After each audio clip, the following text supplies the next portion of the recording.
Всем доброе утро, хорошего настроения. Сегодня пятница, завершаем последнюю такую большую рабочую неделю перед Новым годом. Надеюсь, у вас появилось не только новогоднее настроение, но и уверенность, что год завершается хорошо. Напоминаем, что у нас есть телеграм-канал, подписывайтесь, там всегда последние новости, а также небольшие новогодние сюрпризы. Есть возможность получить замечательные подарки от нас, отправив правильные ответы.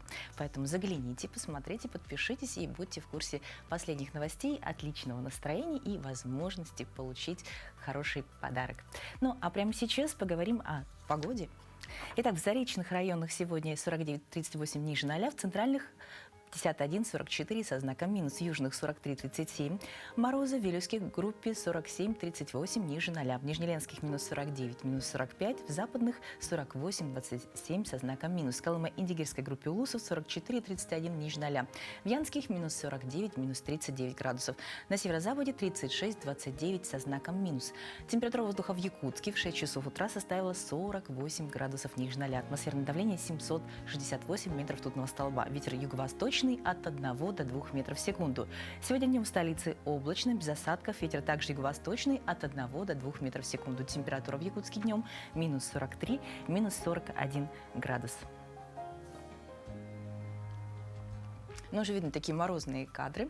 За окном туман по-прежнему, но это не мешает радоваться, то, что все равно наши елочки красивые в столице видно. Ну а прямо сейчас делимся последними новостями.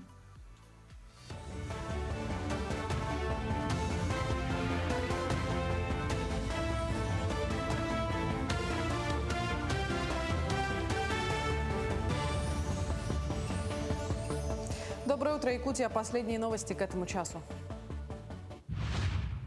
Банк России рассказал о расширении признаков мошеннических переводов с января. Основанием для подозрений, например, станет смена номера телефона в онлайн-банке или на госуслугах за 48 часов до перевода или обнаружения вредоносного программного обеспечения на устройстве клиента. Правда, не уточняется, как именно эти пиратские программы будут искать, но мы верим, все ради нашей безопасности. Если банк выявляет перевод, который соответствует хотя бы одному признаку мошеннической операции, он обязан на 2 дня приостановить перевод денег или отказать клиенту в совершении операций с использованием платежных карт, СБП или переводов электронных денежных средств. В Усть-Алданском Улусе районные учреждения и организации подарили новогоднее волшебство детям. Мероприятие провели в рамках акции «Елка добра» для детей-участников СВО и семей, которые находятся в трудной жизненной ситуации. На утреннике собралось более 100 школьников и воспитанников детского сада. Им провели мастер-классы, развивающие игры и показали новогоднее представление. И хотелось бы поблагодарить всех организаторов, организаций, учреждений, управлений и так далее, что не прошли мимо нашей акции «Елка добра» и вручили нашим детям новогоднее настроение, точнее подарки. Мастер снежных фигур Аполлон Захаров из Амги создал новое творение в виде символа наступающего года. Свою первую скульптуру он слепил в 2001 году по просьбе воспитателей детского сада, куда ходили его дети. С тех пор мастер ежегодно делает фигуры различных сказочных персонажей и животных согласно символу года. В этот раз мастер изготовил огненную лошадь на якутский манер. В среднем на одну работу Аполлон отводит от 3 дней, исходя из сложности и размеров заказа. С наступлением предновогодних дней его снежные фигуры дарят жителям праздничное настроение и атмосферу сказочных чудес. Данная скульптура заняла сегодня 4-й день. Погодные условия мешают немножко, минус 50. В целом все нормально, идет работа. В этом году снега совсем мало, и поэтому качество заготовки не очень. Собирали с поля, тем не менее стараемся, чтобы получилось. В Бердигистяхе с большим успехом состоялась долгожданная премьера детского музыкального спектакля «Буратино», основанного на классической сказке Толстого. Исполнителями главных ролей стали участники театральной студии «Юный актер». Спектакль превратился в яркое театральное событие. На сцене ожили знакомые персонажи. Здесь зрители увидели не просто декламацию ролей, а убедительную живую актерскую игру. Постановка, наполненная новыми красками, современными ритмами и искренними эмоциями, стала ярким итогом работы всей творческой команды. В спектакле были заняты 30 детей, в том числе детей с инвалидностью и ограниченными возможностями здоровья. Спектакль был поставлен на средства выигранных грантовых средств благотворительного фонда «Хрыскал». Я играла в ролях в «Дюймовочка» и «Муха-цокотуха». Еще играла «Мертвая царевна» и «7 богатырей». И вот это «Лису Алису». Сегодня я сыграла свою любимую роль Лису Алису. Мне очень понравилась эта роль, так как Лиса Алиса такая хитрая, красивая, и она очень такая, такая вся.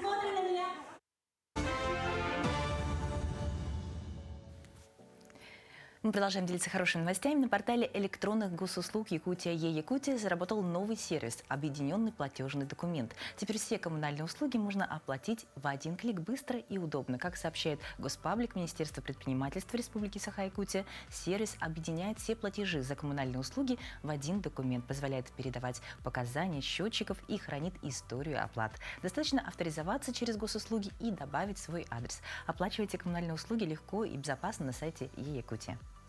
Ну, а прямо сейчас переходим к датам и событиям сегодняшнего дня. Чем же знаменательна сегодняшняя дата? Ну, помимо того, что завершение еще одной прекрасной предновогодней недели.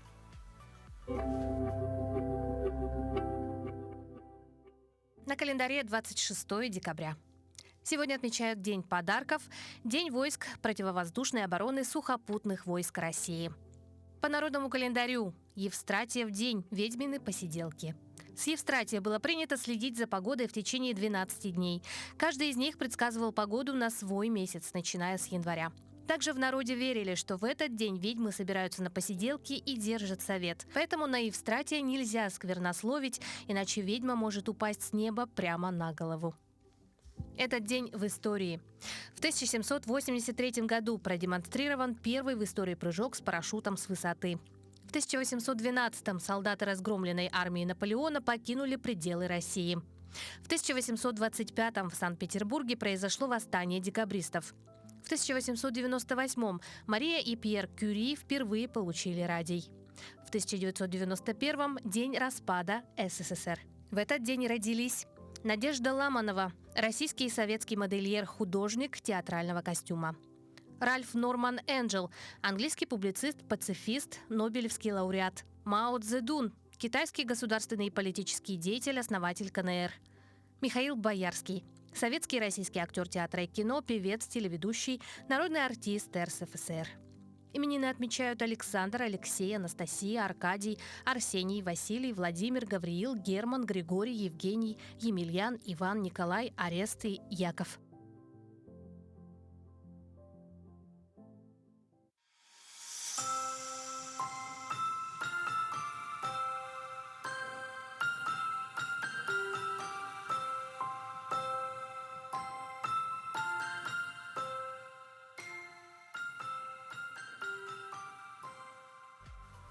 Совсем скоро мы будем загадывать желание под бой курантов. Но давайте оглянемся назад, вспомните то самое заветное желание, которое загадали год назад. Исполнилось ли оно? Если да, наши поздравления. А если нет, не спешите винить судьбу или забытую записку под шампанское. Возможно, вы просто загадали его неправильно. Да-да, оказывается, и здесь есть свои правила. Почему одни мечты сбываются, а другие остаются на бумаге? И как в этом году сделать так, чтобы задуманное стало реальностью? Ответы на эти вопросы в нашем адвент-сюжете. Загадали желание в прошлый Новый год, а оно не сбылось, значит, неправильно загадали. Загадывать нужно по правилам. Как ни странно, чем реалистичнее желания, тем больше у них шансов исполниться. Поэтому мы все склонны фантазировать. Это все-таки не мечта. Мечта – это более реальная история. И чем конкретнее будет формулировка, тем, соответственно, будет больше шансов на то, чтобы это исполнить, хотя бы потому, что появится такой, знаете, как алгоритм действий, что я должен сделать для того, чтобы это осуществилось.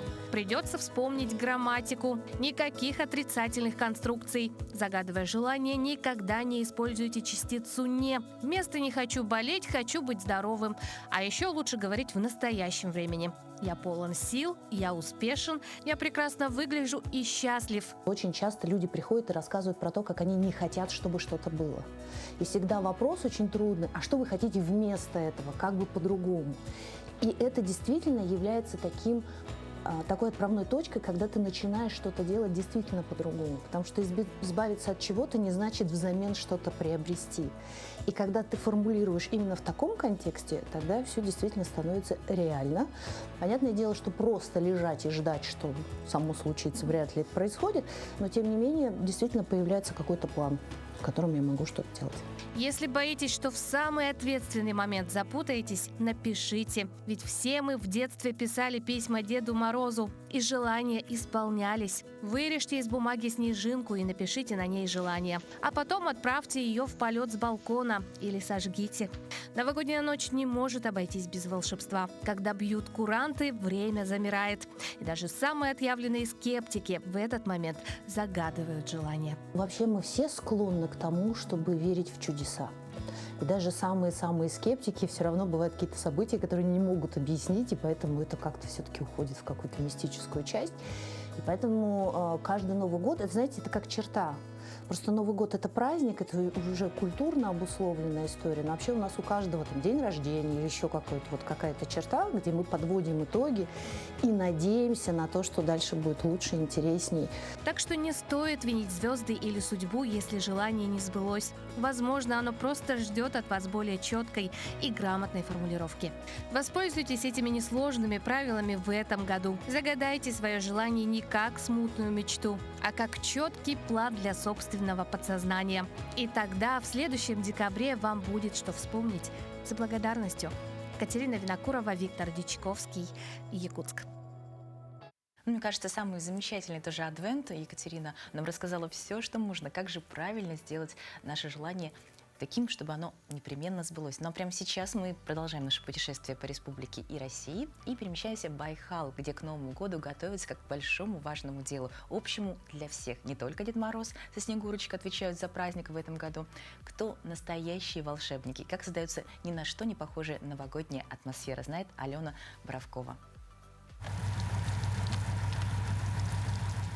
Холодные брызги, снег и десяток метров пожарного рукава – вот ударные единицы этих предпраздничных дней. Задача спасателей – превратить деревянный каркас горки в ледяную трассу.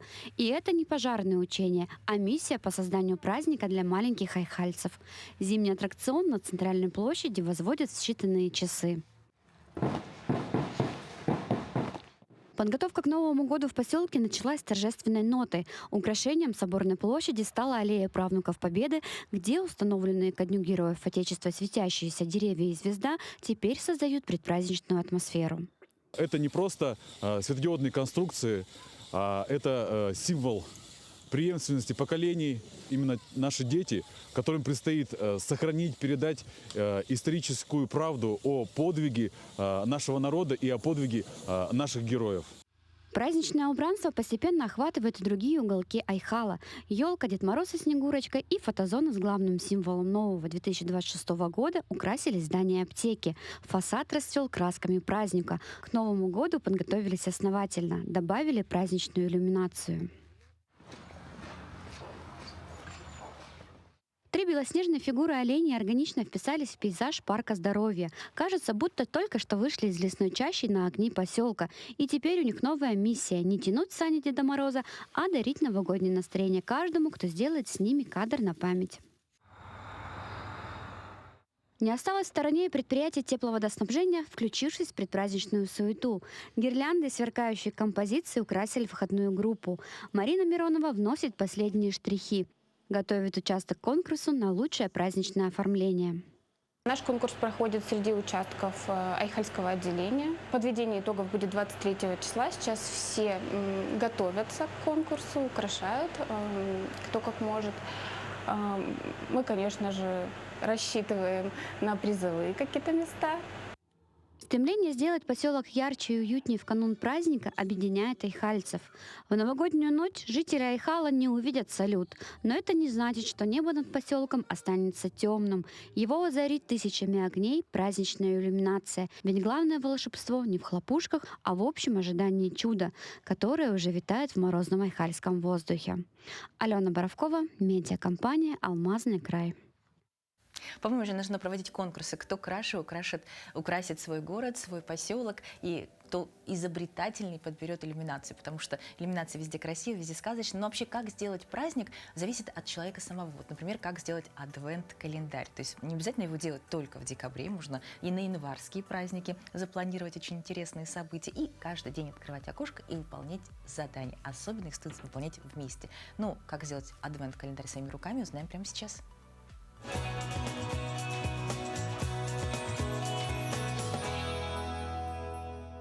Доброе утро! Сегодня в рубрике «Дела семейные» мы продолжим с вами тему семейных традициях. И сегодня я хотела бы показать вам вот такой замечательный адвент, который мы сделали самостоятельно с детьми. Адвент — это не просто про конфеты. Адвент может включать в себя и немножко психологические трюки, моменты, да, которые помогут вашим детям запечатлеть эти праздничные дни. На каждой коробочке у нас есть дата, когда ее нужно открыть. Например, вот мы откроем 6 числа. В этой коробочке у меня, естественно, дети все любят сладкое, и они этого ожидают. Да? Естественно, есть конфетки такие мелкие. И я добавила туда немножко пайеток в виде звездочек, которые высыпаются из коробочки. И сделала такой необычный формат адвента, сочинила сказки. Эти короткие сказки нам не нужно уже даже придумывать. За нас может сделать это искусственный интеллект. Вы можете туда добавить элементы своей семьи, то, что происходит в вашей жизни, ваши события. Но, например, здесь сказка про то, что папа с сыном нашли старый фонарь, который не горел. Он хотел его выбросить, но сын предложил его починить. И когда они вместе взялись за это дело, у них все получилось. И сказка говорит о том, что даже чудеса нуждаются в нашей вере. И пока ваши дети едят конфеты, у них в голове может отложиться вот этот сценарий, они это запомнят и, конечно же, будут верить в то, что они сами делают, и в чудеса. Давайте откроем еще одну коробочку и посмотрим, о чем же там у нас сказка. Здесь также есть конфетки, высыпаются наши блестки и такой свиток. Угу. Здесь сказка про маму Снеговика.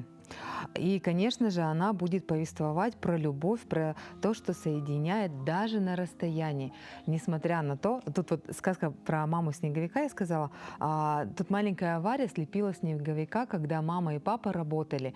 И Варечка сказала Снеговику, что ты будешь моей мамой, пока моя мама настоящая не придет. И когда мама пришла домой, она увидела брошку с табличкой «Мама, я тебя люблю» от Вари, и она очень умилилась этому. И сказка несет такой посыл, что любовь все-таки согревает и соединяет даже на расстоянии, несмотря на то, что, возможно, вы сейчас на работе, ваши дети о вас все равно думают. Вот такой замечательный адвент вы можете сделать для своих детей, придумывая различные сказки, и сделать его не просто сладким, но и с глубоким смыслом. Вообще, новогодние каникулы – это время, когда вся семья собирается вместе, вырываясь из привычного ритма, и часто это долгожданный отдых ставит перед родителями непростую задачу – как провести эти дни так, чтобы не просто отсидеть их дома, а по-настоящему сблизиться, наполнив общими радостными воспоминаниями, как превратить совместное времяпрепровождение из формальности в ресурс для семейных отношений. Поговорим об этом с нашим сегодняшним гостем, психологом Октябриной Рыкуновой. Октябрина, доброе утро. Доброе утро. Ну, на самом деле, это очень сложный вопрос, потому что все мы в суете праздничных дней часто забываем, что нужно что-то планировать совместно.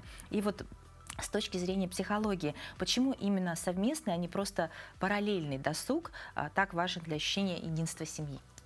Ну, досуг, естественно, очень хорошая вещь, она очень сильно объединяет, но именно с психологической точки зрения это очень важно.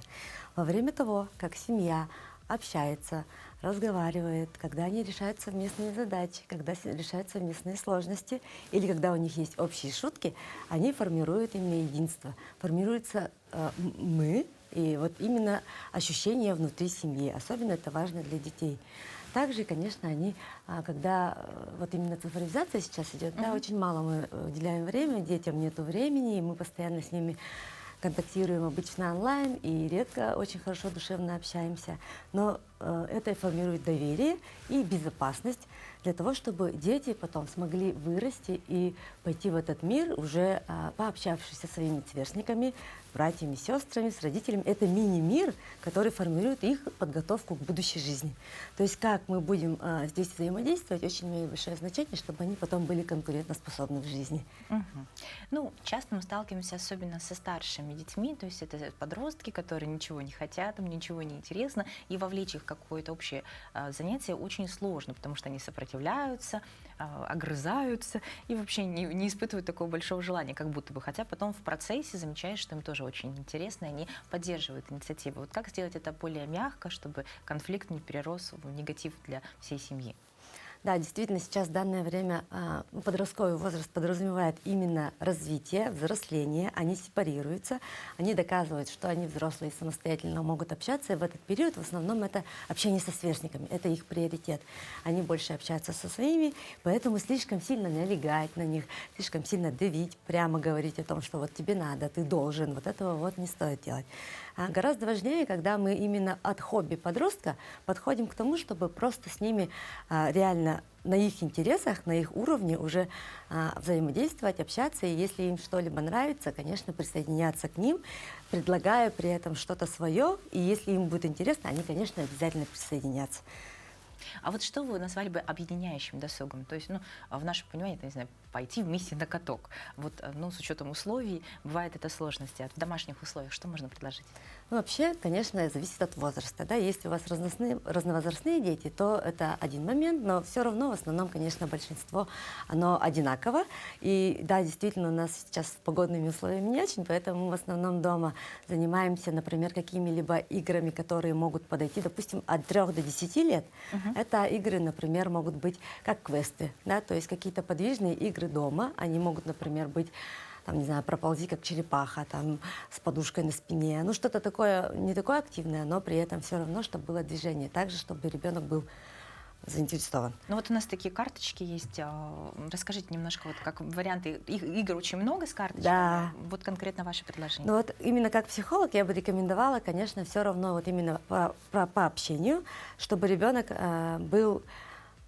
Он знал про родителей, во-первых, потому что эти карточки, они именно не только родители спрашивают, как интервью, да, а друг другу мы задаем в форме игры, мы спрашиваем вопросы. Ну вот, например, я просто взяла карточку, да, интересная картинка, вот, и здесь вопрос: извините меня за то, что я, и если я могу тебе чем-то помочь, то чем? Ну вот, по-моему, отличные вопросы, которые мы часто не задаем. И самое главное, здесь вот есть перевод на якутском языке, что сейчас очень актуально, потому что хочется иногда и в семейную пургу подтянуть. Да, это авторские карточки, я их создала в этом году, для того, чтобы мы в семье научились глубоко разговаривать. При этом очень интересно разговаривать со своими родителями. Да? То есть, да, уже со старшим поколением они так очень задумываются и очень хорошо потом начинают все-таки понимать своих детей и внуков.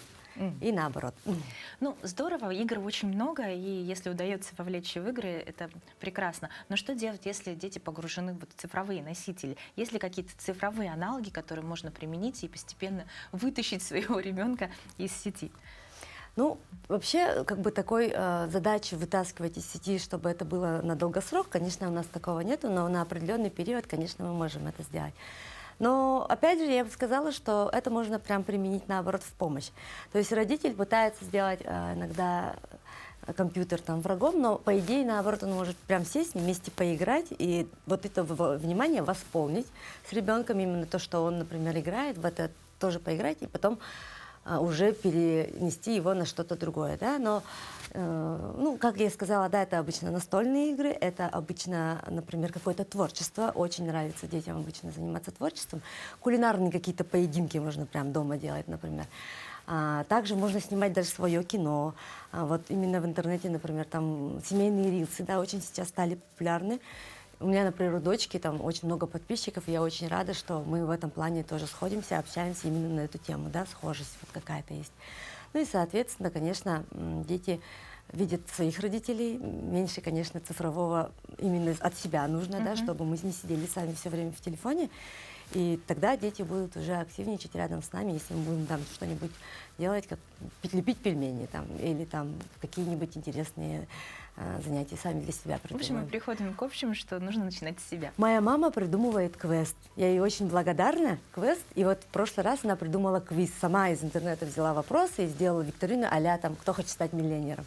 с призами и так далее. И в детстве тоже такое было, что они прям вывозили в лес, и там украшенная елка прям в лесу. И поэтому я бы хотела сказать маме и папе большое спасибо, пользуясь случаем. И то, что вот именно родитель имеет именно ответственность за то, чтобы ребенок именно развлекался. Потому что, ну, как бы они сами пока в данный момент этой функции у них нету именно. Ну и несколько пожеланий нашим телезрителям. Очень так кратко, емко, чтобы вот от души. Я очень желаю, чтобы в это новогоднее время у вас не было именно таких интернетных фотографий, были живые эмоции, классные, хорошее времяпрепровождение, также смелость для того, чтобы пробовать что-то новое, терпение, чтобы вы могли друг друга тоже немножко, ну, в этот период, это же отдых, немножко можно даже оставить в покое, да, на какой-то период. Ну и, конечно, желаю нежности, чтобы вы любили друг друга и оставались рядом и очень уважали друг друга. Спасибо большое. Это прям напутствие, я бы сказала, на все новогодние праздники и целый год. Дорогие друзья, ну мы продолжаем нашу активность. То есть у нас тоже такая предновогодняя зарядка. Давайте ее сделаем вместе. И вместе у нас есть шанс вместе с детьми ее сделать, потому что проводят ее тоже дети.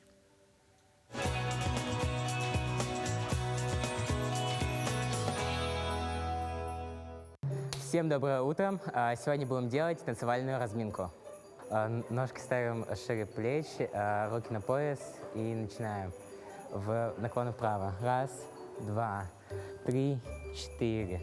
Раз, два, три, четыре. Раз, два, три, четыре. Раз, два, три, четыре. Начинаем движение через низ. И раз, два, три, четыре, пять, 6, 7, 8. Раз, два, три, 4, 5, 6, 7, 8. Закончили. Делаем то же самое, только руки вперед. И раз, два, три, 4, 5, 6, 7, 8. Раз, два, три, 4, 5, 6, 7, 8. Ноги на месте и шагаем на месте. Раз, два, три, 4, 5, 6, 7, 8. Шагаем вперед. И раз, два, три, 4, 5, 6, 7, 8. Раз, два, три, 4, 5, 6, 7, 8. Поднимаем колени. И раз, два, три, 4, 5, 6, 7, 8. Раз, два, три, 4, 5, 6, 7, 8. Раз, два, три, 4, 5, 6, 7, 8. Раз, два, три, 4, 5, 6, 7, 8. Закончили. Восьмерка бедрами. И поставили руки сверху во вторую позицию и начинаем. И раз, два, три, 4, 5, 6, 7, 8. Раз, два, три, 4, 5, 6, 7, 8. И раз, два, три, 4, 5, 6, 7, 8. Скручивание бедер. И раз, два, три, 4, 5, 6, 7, 8. Раз, два, три, 4, 5, 6, 7, 8. Раз, два, три, 4, 5, 6, 7, 8. Раз, два, три, 4, 5, 6, 7, 8. Закончили. Приседания. И раз, два, три, 4, 5, 6, 7, 8. Раз, два, три, 4, 5, 6, 7, 8. Раз, два, три, 4, 5, 6, 7, 8. Раз, два, три, 4, 5, 6, 7, 8. Потянули ноги.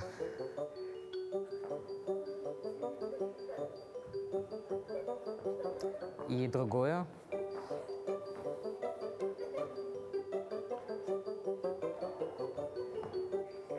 Закончили. Всем спасибо, до свидания. Да, спасибо нашим ребятам, очень забавная зарядка, легкая, простая, но главное с новогодним настроением. Ну, самая большая проблема сейчас для всех хозяюшек — это что приготовить на новогодний стол, поэтому спешим вам помочь, предлагаем еще одно интересное блюдо, скорее закуску. Смотрим.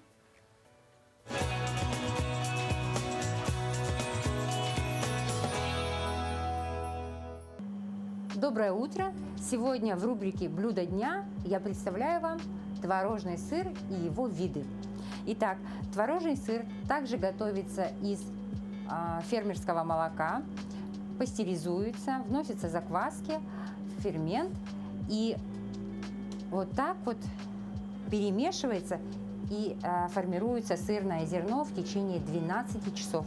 Это у нас сырное тесто колье, а сверху и по бокам это сыворотка. Еще 5 часов затем я шумовкой для сыра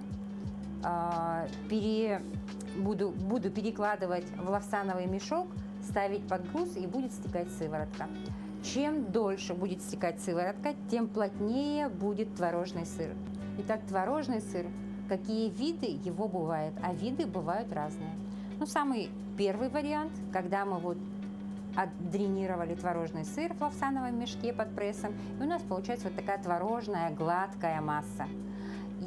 Эту творожную массу, это может быть Филадельфия, это может быть маскарпоне, вы можете использовать его в чизкейках, либо просто на бутерброды намазывать. Второй вид сыра, который я готовлю, это сыр шевр. Он очень популярный в моей семье, особенно у мужской половины. Значит, в творожную массу добавляются определенные специи, потом все это тщательно перемешивается, вручную накатываются 50-граммовые шарики, которые потом каждый шарик обваливается отдельно. Вот здесь в этой баночке представлен кунжут белый, кунжут черный, темный сумах, опять-таки черный перец и паприка зеленая, и красненький – это паприка красная. Он мягкий, но чуть-чуть поплотнее, чем вот этот творожный сыр, потому что надо скатать в шарики. Вот этот вот мягкий, вы его не скатаете. Чуть плотнее, он чуть дольше дренируется. Значит, эти шарики обваливаются в этих разноцветных специях, ну, как бы красивая подача, да, заливаются лучшим оливковым маслом extra virgin, да, холодного отжима, и добавляются специи. У меня это итальянские травы. Сыр этот можно есть на бутербродах. Этот же сыр можно разломать вилочкой и сделать выкладку на сырную тарелку. Эти же сыры, вот эти же шарики той же консистенции сырного теста можно раскатать в 150-граммовые диаметром порядка 8-10 сантиметров шарики, который через полгода превратится вот в такой сыр. И называется он белперкнолле. Очень пряный, твердый сыр, который никак не нарежешь. Его нужно раскалывать ножом. Прям острием ножа раскалываете. И он очень эффектно смотрится на сырной тарелке. Я вам показываю его классический вариант, когда творожный шарик обваливается в смеси молотых перцев разных, да, 5 видов. Это классический вариант молотый черный перец. Представляете, какие прям мощный взрыв специй, вкусов у вас во рту. Как много вариантов и названий сыров из одного и того же творожного теста, сырного творожного теста. Радуйте своих. Скоро праздники, Новый год. Угощайте, радуйте, удивляйте своих близких и друзей. Приятного вам аппетита! Наступает пора новогодних праздников в телевизионном меню, которого немало фильмов советской эпохи. Какие же авто из советских фильмов, по мнению нашего коллеги Дмитрия Аргунова, являются самыми новогодними? Давайте узнаем у него самого и специалистов городского ретро-музея в Прометей. Наверное, не ошибусь, если самый новогодний автомобиль советского телевидения – это «Жигули» третьей модели, которую в фильме «Ирония судьбы» или «С легким паром» успешно обкатывал Ипполит Матвеевич. Успешный и представительный герой Юрий Яковлев водил 2103 люкс отечественного автопрома, о котором многие советские граждане могли только мечтать. Впрочем, не совсем отечественного. Автомобиль разрабатывали на Волжском автозаводе совместно с компанией «Фиат», и получился лучше, чем итальянский прототип. Роскошный для советского обывателя салон из импортных компонентов, сильный двигатель с неплохой динамикой, использование шумопоглощающих материалов, улучшенная тормозная система и стильный экстерьер. Все это сделало трешку символом престижа, который подчеркивал высокий социальный статус владельца и стоил по тем временам огромных денег. В 1975 году цена такой машины составляла 7662 рубля. При этом даже наличие такой суммы, на которую можно было купить квартиру в Москве, не гарантировало возможность покупки. Эти «Жигули» приобретали только по записи или в обход очереди за взятку. Если вспомнить внимательно репертуар центральных телеканалов, то, конечно же, операция и ЦМЗ, инвалидка, в которой ездила отчаянная тройка Моргунов, Вицин и Никулин, ну, конечно, тоже заслуживает права называться новогодним телевизионным автомобилем. Это средство передвижения производства Серпуховского мотозавода ЦМЗ-3А, который сменил трехколесного предшественника, оснащался мотоциклетным двигателем от ИШ-49 о 8 лошадиных силах, которые теоретически позволяли разогнаться до 60 км в час. После появления на телеэкранах ЦМЗ С3А получил народное признание и обзавелся прозвищем «Моргуновка». Учитывая габариты ЦМЗ третьей модели, сложно представить, как в него впихнулся бы один Евгений Моргунов. Артист, напомню, достаточно габаритный. Ну а Юрий Никулин и Георгий Вицин, конечно же, они комплекции поменьше, но в качестве довеска к Моргунову вполне себе туда помещались. Особенностью мотоколяски, впрочем, как и всех подобных средств, то, что большинство органов управления были ручными. И да, долгое время автопром не мог классифицировать, что это такое – мотоцикл или автомашина. Приходите в ретро-музей, убедитесь сами. Ну, по-моему, замечательный обзор. Чудесные автомобили, как минимум, цветом поражают. Ну и вообще воспоминания о детстве, когда мы все смотрели эти фильмы, и будем смотреть их обязательно, я уверена, в этом году. Это согревает и навевает, правда, новогоднее, хорошее, доброе настроение. Поэтому всем хорошего настроения. Пересматривайте обязательно свои фотографии. Это тоже такой возврат в прошлое. Но прямо сейчас мы отправляемся в музей. Но у нас, как всегда, предпраздничное настроение, поэтому нашим ведущим будут дети. Они расскажут нам о прекрасной картине, которая посвящена символу этого года, а еще продекламируют нам новогоднее стихотворение.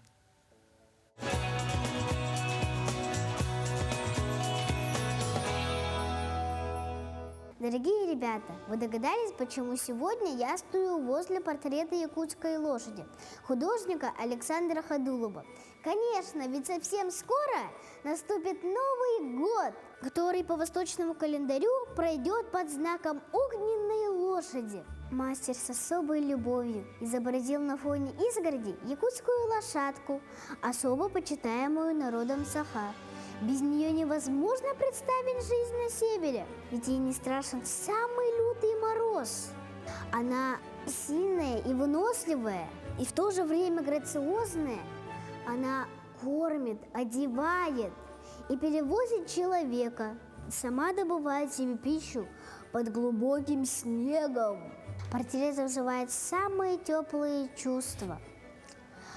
Такой правдивый и реалистичный, что хочется погладить мохнатую гриву и взглянуть в умные глаза лошади. Зимний лес укрыт снегами, заколдованный стоит.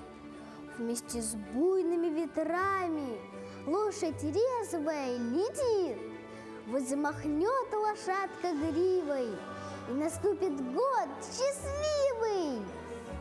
Дед Мороз садится в сани, поздравлять детей он станет, всем подарки развезет, ведь приходит Новый год. Как он всюду успевает, этого никто не знает. Как он помнит адреса, Это просто чудеса. Но я знаю, в Новый год обязательно найдет Дед Мороз и наши двери. Просто в чудо надо верить. Национальный художественный музей поздравляет всех ребят и родителей, бабушек и дедушек с наступающим Новым годом! Пусть огненная лошадь подарит вам счастье и много энергии и радости. Не забывайте, что лошадь очень трудолюбивое животное, и поэтому не ленитесь, ставьте новые цели и достигайте их. А наш музей всегда рад видеть вас на наших выставках. Приходите, я знаю, здесь интересно. С Новым годом! По-моему, это отличные пожелания. И, как говорят у нас дети, говорят именно истину. Поэтому давайте планировать, что же мы хотим достигнуть в следующем году. Это никогда не бывает лишним. Ну, еще никогда не бывает лишним заглянуть в газету. Да, ведь что может быть лучше, чем утреннее шуршание газеты, последние новости, ощущение такого тепла, когда у нас новогодние праздники будет время спокойно вспомнить, что мы хотели прочитать, ознакомиться с какими-то нововведениями, может быть, в республике, о которых рассказывают. Прямо сейчас мы узнаем, что же в новом выпуске такого замечательного издания нас ждет. Здравствуйте, дорогие телезрители! Коротко и информативно о самых интересных новостях главной газеты республики. Вот уже свыше 30 лет в службе спасения Якутии трудится Василий Павлов, спасатель международного класса, первым в республике удостоенный почетного звания «Заслуженный спасатель Республики Саха-Якутия». В этом году он стал лауреатом премии «Человек труда». В спасательное дело Василий Константинович пришел не спонтанно. До этого он много лет серьезно занимался туризмом – пешим, горным, водным и лыжным. К слову, он первым внедрил при спасении людей метод переноса пострадавших на внешней подвеске вертолета Ми-8. Сегодня он гость нашего номера. С 1 января 2026 года вступает в силу ряд значительных изменений, касающихся налогообложения, социальной политики. Мы расскажем вам об основных нововведениях, которые затронут каждого из вас. Якутия вошла в число регионов с низкой младенческой смертностью. Этому способствовала правильная выстроенная работа службы материнства и детства региона. Где лучше рожать, как правильно пройти дородовую диагностику, как сохранить беременность, расскажем в нашем материале. Как создаются фильмы, кто мастерит реквизиты к ним и другие интересные подробности закулисья Сахафильма в нашем специальном репортаже. Для лучших 700 детей, приглашенных на елку главы, праздник останется на память на всю жизнь. Чем им запомнился уходящий год? Своими впечатлениями ребята поделились с нашим корреспондентом Ириной Романовой. Покидая Вилюйск, декабрист Матвей Муравьев-Апостол распорядился отдать свою юрту прокаженным. Как он оказался в Якутии, о чем потом вспоминал в материале Кюне Еремеевой. Напомним, 200 лет назад, 26 декабря, на Сенатской площади произошло восстание декабристов. А также в номере «Итоги года», события, поразившие якутян, новости культуры, гороскоп и другое. Будьте с нами, будьте в курсе интересных новостей. До свидания.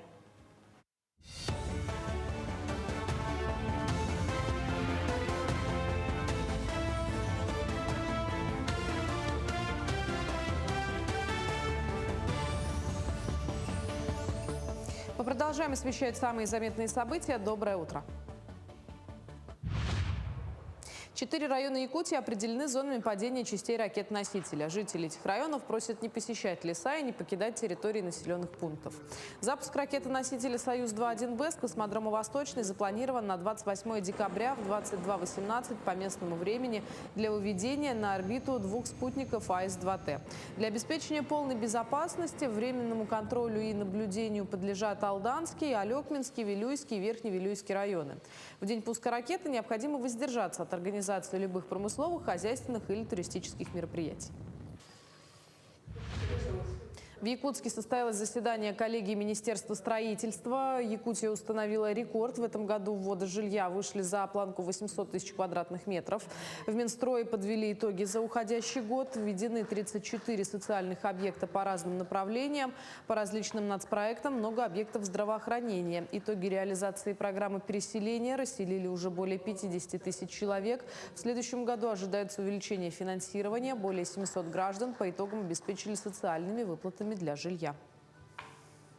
Хотелось бы на некоторых цифрах остановиться. Это у нас очередной рекорд ввода жилья будет установлен. Мы вышли за планку 800 тысяч квадратных метров жилья, вводимого в текущем году. Мы со следующего года получим возможность финансировать за счет лимитов 26, 7, 8 года программы переселения дефицит, который у нас был по домам до 1 января 2017 года. Соответственно, мы уже те ожидания населения, которые вот ждут, да, вот, я думаю, со следующего года мы начнем это реализовывать.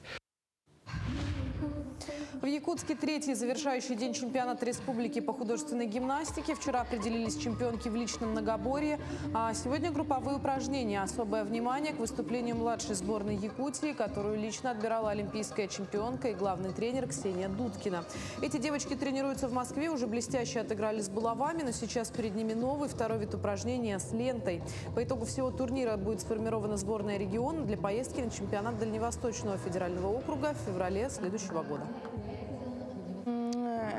Настрой хороший, боевой, но девочки не все еще в силу своего возраста и опыта могут отдаваться на 100%, потому что все-таки они переживают ошибиться, переживают потерять, и из-за этого происходят некие недочеты, которые потом, конечно же, мы доработаем. Но вот сейчас только что вот от детей вернулась и сказала, что очень хочется увидеть их отдачу, очень хочется, чтобы они показали свой максимум. Главную новогоднюю елку страны украсили на Соборной площади Кремля в Москве. Праздничное дерево с мерцающими гирляндами, кристаллами льда, разноцветными шарами и снежинками красуется на фоне Успенского собора. Начиная с 2007-го символ Нового года доставляют в Кремль исключительно из подмосковных питомников. Ель в этом году у нас приехала из Русского муниципального округа Московской области. Начиная с 2007 года все новогодние ели к нам приезжают из Московской области. Эта красавица, соответственно, тоже. Диаметр ствола 64 сантиметра, высота 26 метров, размах ветвей внизу порядка 11 метров, елочки 100 лет. В этом году ее украсили в общей концепции морозного узора. Наверное, этого в Москве и не хватало. Вот. Поэтому, как вы видите, за спиной у нас есть перламутровые кристаллики льда, золотые шары, белые, синие. Все в зимней тематике. У нас также в этом году первый раз в наряде участвуют бегущие огоньки, снежинки. Они очень большие, для такой ели в самый раз. Это от 80 сантиметров и до 115. На этом все. Эфир телеканала продолжит программа «Утро Якутии». Оставайтесь с нами.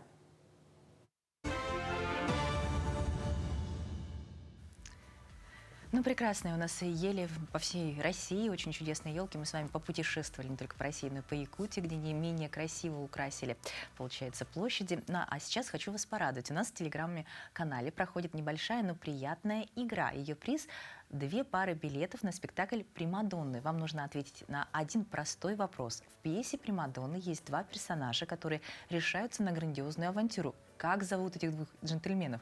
Оставляйте ваши ответы в комментариях под постом. Мы примем все верные варианты и уже через час с помощью генератора случайных чисел определим 2 обладателей билетов. Важное условие: для участия необходимо быть подписчиком нашего телеграм-канала. Именно там мы объявим счастливчиков и все детали. Успевайте присоединиться к игре и, возможно, вы запланируете поход в театр на эти новогодние праздники.